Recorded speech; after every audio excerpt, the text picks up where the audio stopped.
Welcome back to the Direct Response Podcast. I'm your host, Travis Ketchum, founder of Campaign Refinery, joined today as always with David Cartolano of Wealthy Inbox. How's it going, my man? Hey, it's all good, Travis. Cool. So on this video, we're going to talk about basically B2B lead gen. And this is something that we've had to cut our teeth on a bit, being in the B2B space, considering businesses tend to buy email platforms. And I know that you've got experience with various newsletters, some of them specifically in the B2B space. So I thought it could be an interesting topic for us to kind of break down a little bit, because the challenges for acquiring leads in the B2C or business to consumer space have different dynamics and constraints to acquiring in the B2B space, where things are oftentimes less emotional, more objective, rational, value driven. Whereas, consumers, like, there's a reason that people buy flashy sports cars instead of us all driving around either, Fiat 500s or massive dump trucks, right?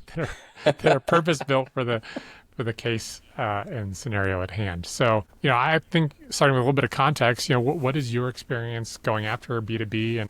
And you can talk about a couple of the hit things that have really worked well for you, and then I can go, and then we can just drill down on, like, okay, if you're new to that's worked for us. Now let's talk about core principles. What do you have to apply? What kind of decision matrix you have to apply when it comes to trying to build B2B leads? Yeah, so I've done work for B2C brands. I've done work for B2B brands, and now I find myself back into B2C. And what's funny is I like to say B2B brands, they'll ask you, why am I getting this email? And B2C, they'll ask, what's an email?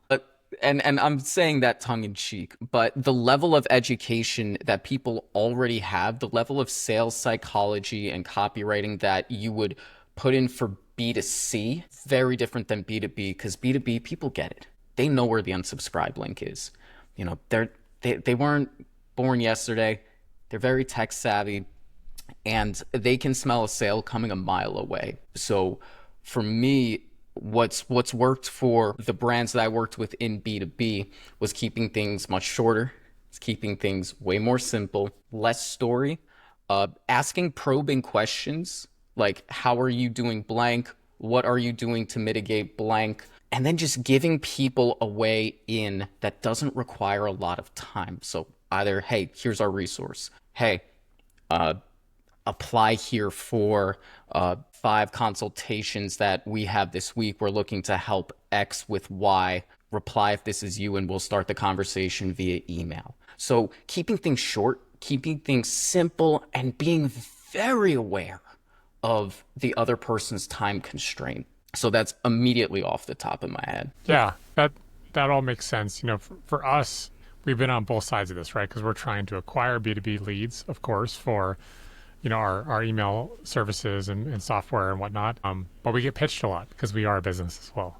Probably pitched too much, if we're being honest. So I get to see the other side of that about the bar is low to be a decent pitch. I'll just say that. So in our sort of experience, the things that have worked really well in B2B is one of two things usually. A, find a place where someone's in excruciating pain and just basically offer them a glass of ice water in hell.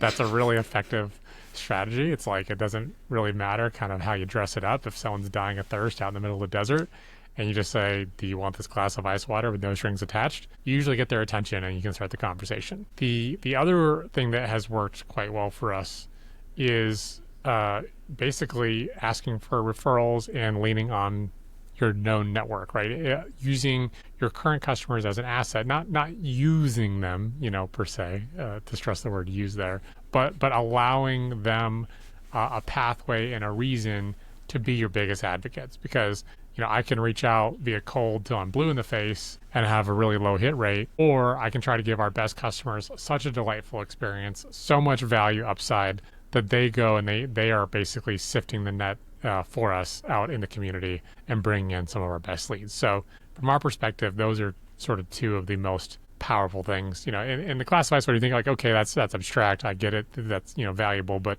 to us, the way that actually looks like in real life is being in the community and offering real value when people need it without having any kind of pitch. And people will naturally, when they see you providing value and demonstrating real domain expertise in the thing that you can alleviate the pain for, other people that are the silent majority that are seeing this play out in the community will see, I've got that pain point, or that interests me how they solved that, or they really know their stuff. And I had this thing happen a month ago that I've been meaning to deal with, in our case, related to email. Maybe I'll reach out to this person and see if they can help me with my similar pain, right? And so Yeah.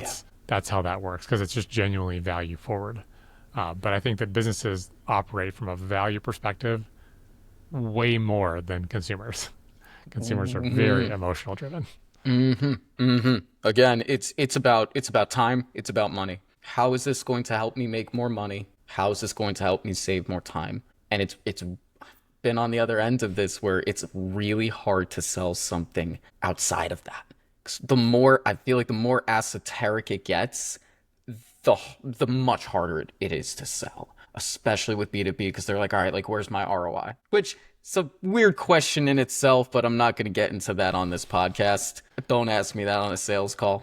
Uh, but Travis, we're here talking about B2B lead generation. So I know there's strategies that I see in the newsletter world, and there's also strategies I'm sure you see as well. So do you mind if I take the cake Yeah, and yeah, go for just it. start? Yep. So one of the things that I did starting out when I was building a small B2B email list for myself, what I did was whenever somebody had booked a sales call with me or a networking call with me, what I would do is I would have on my calendar, I would have like a little question that says, hey, by the way, I send an email, I send 3 weekly emails on how to blank with blank. It was something about email list stuff. And it was a clear value statement. And I said, this is it. Here's what you get. Would you like to be added to it? Yes or no? And if they hit yes, then there was an automation that got them direct into my campaign refinery account.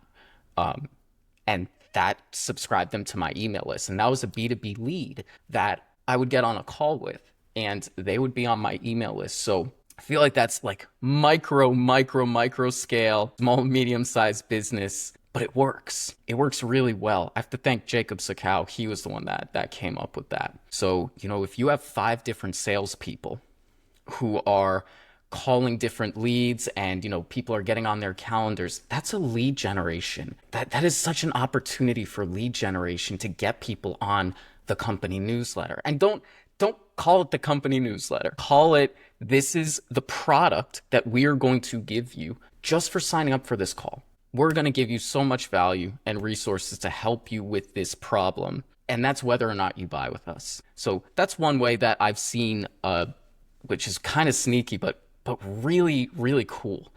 I guess it's not sneaky because it's permission based. Yeah, I mean, the thing I'm taking away from that is basically assess your stable of surface area that you might potentially be collecting a lead of any way, shape, or form for anything, and giving people an on-ramp to escalate or increase their relationship with you to become a more qualified lead. So I could see, if you started assessing where's everywhere that people are filling out a form for us, that could be customer support requests. That could be book a call fun, interactions. Of course, there's the obvious ones like purchasing products, whether that's digital or physical. Basically, anywhere that someone is inputting their customer information or prospect information, give them an opportunity to escalate that relationship and make it more meaningful, right? That would be basically just leveraging your existing assets, yeah? So that's something that I've seen work really well. Of course, LinkedIn is like B2B beehive. Having, dare I say, like lead magnets, I guess having resources, giving people a newsletter that, again, is worth subscribing to, that solves a particular problem. There's some fantastic B2B newsletters on LinkedIn, but they usually come from people who have built up a LinkedIn audience and they've grown it and they've realized, hey, it's kind of important to email my audience. So in no ways is this a here's how to build your LinkedIn profile podcast, but build your LinkedIn profile. That's another way you can do it. The third way that I want to mention, then I'll pass it back to you, Travis.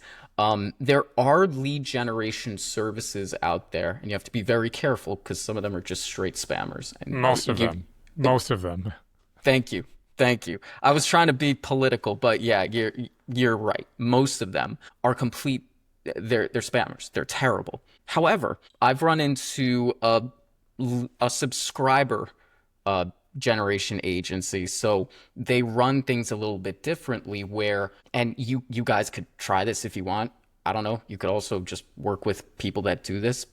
But what they do is they say, if you have a B2B newsletter, what we do is we go to apollo.io, or so pretty much like a place to find B2B leads, Data scraping tool. data Sorry. scraping tool for more expensive email addresses. And they take that and say, all right, we're going to craft a cold email, just one, to email these people saying, hey, look, it seems that you're in this field. We have a newsletter that helps X do Y. Would you be interested? If so, here's the link. And through that, they send that out and people can sign up for your B2B newsletter with that link. Now, do you want to necessarily do that if you don't know if your newsletter is good? Probably not. You probably want to make sure you have like an actual product and not just a company update before you do that kind of thing. And some people are super opposed to cold outreach, and that's fine. If that's not your vibe, it's not your vibe. But that is something that I've seen in the newsletter space where once people have like a good product and they do want to scale it and they're like Facebook ads, I really want to get HR professionals only. Facebook ads, it might not hit that audience as well as something more targeted. Then maybe it'd be a good idea to go down that route. But anyway, those are some methods I've seen. So I'm gonna pass it back to you, Travis. Yeah, so I just want to, speak a little bit more on the lead generation component. If you can find a reputable one, which is the big asterisk here, the beauty of finding one who's good is that you then, as the organization that provides the product or value, don't also have to be an expert in cold email outreach, copywriting, and all the things, because there's a unique set of skills and art required to be good at that. And the reason that so many of those outreach companies are crap is because they're also not good at it. And if they're in the business of doing it and they're still not good at it, the chances of you, the individual provider, also being good at it are probably fairly low, right? So finding a really high quality service provider for that is not a bad route. Now, I want to kind of go back to also the piece you said about content. We've had some success with this in our field as well. And I think that the big preamble there, as you noted, is building your audience in general on a social network. And so we haven't built a huge audience on our social networks, but we have had success at times in being consistent with our message and branding and theme, and then using tools like Hype Fury, which I'm actually really bullish on, to automatically then plug your lead magnet, your newsletter, whatever it may be, as a follow-up tweet or a comment on your own LinkedIn post well after the core content has had time to rise in the algorithm. So instead of automatically scheduling it to just happen right away, you can do Twitter threads, you can do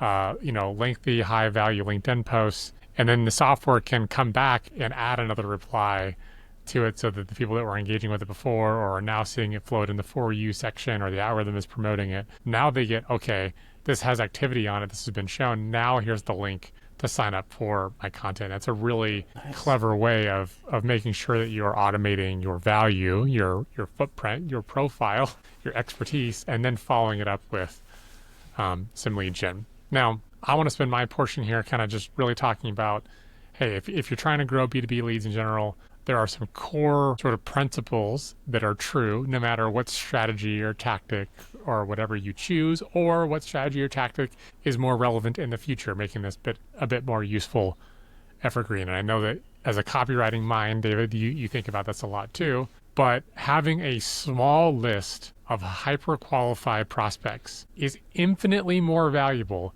than having a huge list of just anybody. And so when we think about that, for instance, I would rather have 3 people that came in from a warm referral and all consistently send 10 million emails a month than I would take that over giving me 30,000 people that just said they're interested in email. Yeah. Those three Yeah. people are almost guaranteed to close and guaranteed to be a high value deal for us. The 30,000 people, it's a bunch of time wasting, soul sucking energy vampires, right? Like it's not that they're not bad humans. It's just it's not the right fit. And so when you think about, okay, if I want to build my lead stream for this, what are the things that are important for that? And so from my perspective, that is the offer, as you mentioned, like the thing has to be good. But then there's the positioning, the copywriting, the simplicity, and in B2B especially, how quickly can you articulate and link it to value for them, right? Which is either Yeah. reducing time to outcome, providing an outcome at all, or both. Ideally, both. You want to fix their pain, you want to fix it yesterday. And the only exchange you want for that is money. And Yep. if that is the situation you can get to, the better off you'll be. So when you're crafting your squeeze page, is this word really needed here? Is this image really needed here? Oh Does my it God. convey and support the time, the value, or both? And then when you think about your fields and you think of optimizing the conversion rate of each one, is it a key question that I must ask? So for instance, for us, when someone books a call, we ask them really kind of two questions. What is your list size? And are you going to show up to the call? If either one of those are poor, we will cancel the call in advance, right? And so those are two simple questions. We could ask, how long have you been in business? How many employees do you have? And some of those have more relevance than others, but every single field you add reduces the conversion rate. And so you have to pick what are the minimum high value questions I need to ask, and how do I ask them as succinctly as possible to be a sort of a bellwether of the quality of the lead. And that's what we try to focus on anytime we're crafting a lead generation process. So all of your copywriting should support that. All of your field structure should support that. And then it's a matter of getting the right traffic and data into the front end so that the only people coming out of the back end are those three ideal leads, not the 30,000 low value leads. And if you do that, historically, you tend to win. Yeah. Yeah. And I can tell you from an acquisition standpoint, the newsletter with only I actually know of someone that has done this. She has a newsletter, I believe, I think like 7,000 people. That's it. And she's doing like 100K a year just from that newsletter, from sending out a weekly edition. But those 7,000 people are the very professionals the newsletter is designed for, not 30,000 people of maybe some of those professionals or people interested in that field. It's like, no, this is it. That is a very sellable newsletter. That is a very valuable newsletter. Um, I would rather acquire that 10 times out of 10 over something much bigger but less focused, because then it's a waste of time. And that goes And back to, yeah, yeah, and a waste of your other resources because you're usually paying exactly. for the send volume or the contact count or whatever, right? And so Mm-hmm. Mm-hmm. quality, quality, quality, quality, quality. It's Every huge. year, over a decade ago at this point, actually, I was part of a big product launch, like as an affiliate promoting it, made it into the top 10 promoters, but that was through brute force. And the person who took number one pole position on most sales had less than 5,000 subscribers on their list. Amazing. I personally Amazing. sent more leads into the funnel than he had on his entire freaking list. And he smoked me when it came to sales because he had a tightly curated, strong bond with his leads. And his 5,000 people ended up being like 50% of the total launch revenue, right? On a That's wild. multi six-figure launch. So like Mm-hmm. it's like $250,000 from like 5,000 people total that ever even saw what he had to say, let alone ended up, trickling down and buying and so on and so forth. So um, that right there absolutely shifted my mind. So like I always kind of knew quality was better than quantity, but that cemented it. At that point, I was no longer chasing a vanity number. It was how do I get the highest correlation between need and what we offer, and then how do I streamline that process so that the only people that are coming in are super qualified because everything else ends up basically being noise instead of signal for what we're trying to Mm-hmm. accomplish. Yeah, totally agree. I So think one, yeah, go ahead. yeah, I think one thing that I do want to mention when you are collecting B2B leads, and there's plenty of articles on this, and Travis has an entire company dedicated to building an email service provider around this. But when you are dealing with B2B leads, the deliverability game changes. It is much harder because then you're going to be dealing usually with Office 365 and Outlook and Microsoft addresses, which are Fort Knox compared to a Google Workspace, or well, Google Workspace is still B2B, but compared to Yahoo or Google, that can already be pretty challenging in high numbers to get into. Once you start crossing over into that Microsoft realm, once you start crossing into corporate email addresses, deliverability, it always matters, but it's like the tightrope's higher. It's the same principles. You got to walk across, keep your head up, and don't fall over. But when you're going B2B, now the deliverability just matters so much more. The tightrope's much higher. Well, the gatekeeper is now the difference between something that is given out to the user for free versus something that individual businesses pay tens of thousands of dollars a year for just to be the gatekeeper. Yeah, So you exactly. can, it's like, are we working with like, some hillbillies that are manning the front picket fence, or are we dealing with like, the mounted knights at the front of the castle? which one is going to be easier to get into, right? So uh, that's kind of the difference. A Yeah. little bit crude and crass, I get it, but visually it should sort of paint the picture. Are we talking, low budget, mass market, or are we talking enterprise grade? Has a meaning behind it. Enterprise grade challenges, Hmm. enterprise grade solutions, enterprise grade scaling, enterprise grade grading, for you as a sender, and those services all talk to each other. So if you screw up reaching out and pissing off one company, Oh, and they forget they, about it. they use a filter like, let's say, Barracuda, Hmm. Barracuda now may decide that you're bad, and so when you try to shift, okay, well, I've saturated everyone from this big major, Fortune 100 company.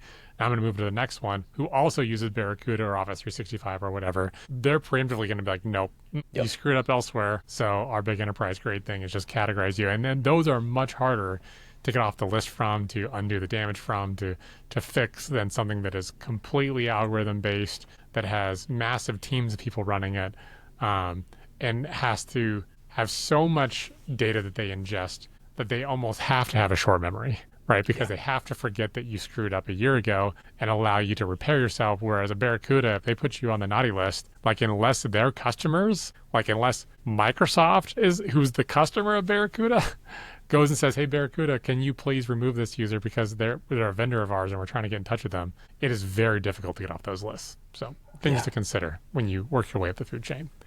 All right, we've gone long on this compared to our normal calls, but that's totally fine.